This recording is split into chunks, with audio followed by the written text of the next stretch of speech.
guys, Mario here. Happy Flag Day. And if you don't know what Flag Day is, the Flag Day is the day we adopted this guy. The original 13 Stars and Stripes. Since then, obviously, we've added stars for every state that's joined the Union.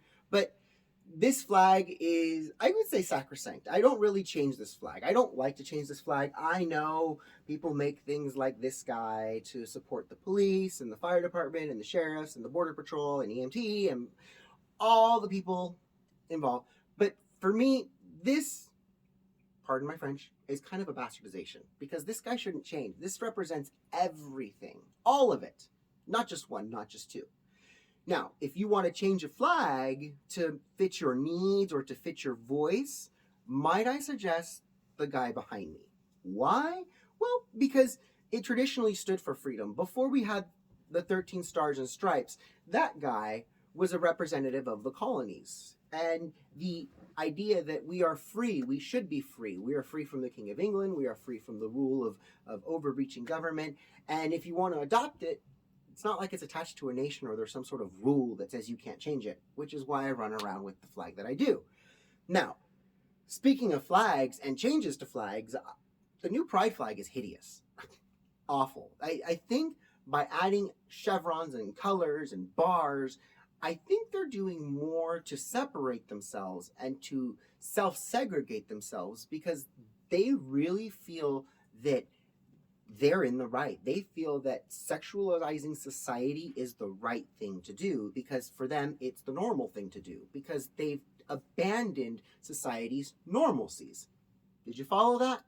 I know it's kind of weird, but if you look at it from the perspective of, well, a gay man like me, I've not been to Pride in many, many, many years because it's just not my thing. We don't like the debauchery. I don't want to see grown men emulating sex acts or grown women with their tatas out and saying that I have the right to be free.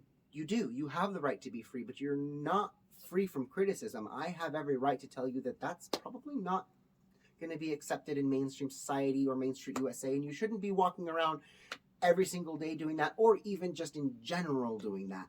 But you don't want to hear that. And this is where I think we need more strong men, being able to say something, step up and say something. I see too many weak men who are quiet about it, or they just let their wife speak up for them because, hey, they don't want to fight. I get it. But at the same time, when a mother is taking a child to a pride parade and the child turns away. I've seen these videos of these children looking away and the parents turn them back around. It's usually the mother going, no, you're gonna look at this. And these kids are visibly uncomfortable. To me, that's child abuse. To me, that's breaking a child's innocence and destroying their innocence. And I wonder where the men are because I don't see men out there. I see people who play at being men and women, but I don't see real men or real women stepping up to defend their family, to defend the innocence of these children, and to protect our future, because our society is not going to see the next generation if everybody turned gay. Let's just look at it scientifically. If everybody turned gay, who's going to make kids? Answer that. So if Christina Aguilera is out there at LA Pride doing her all ages show and she's got a big green sparkly phallus in her crotch and she's over there dancing around, to me that's sexualizing kids and perverting them to the point where it's going to break society. If you want to share something big and green, I can share something big and green too. Here, how about this? It's a big green rodeo pin. This is from when I actually won. Well, I got second place. I didn't get first place. And hey, it was for bull riding. So that's an accomplishment. Share some really big green things.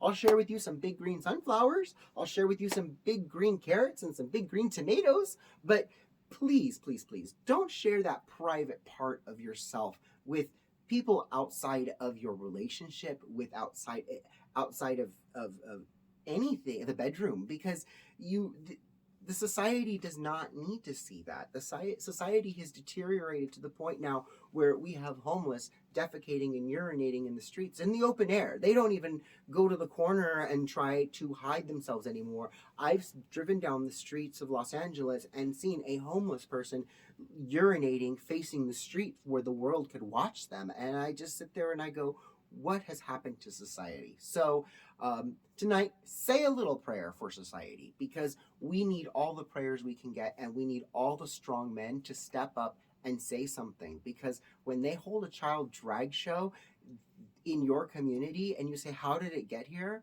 Ask yourself, what did you do to stop it? So strong men need to step up. Men in general need to protect the home, protect children, and protect the innocence of our society, because our society does not need to devolve into a culture of sex and depravity, because we call that Sodom and Gomorrah in the Bible. All right, I'll talk to you guys later. Mwah!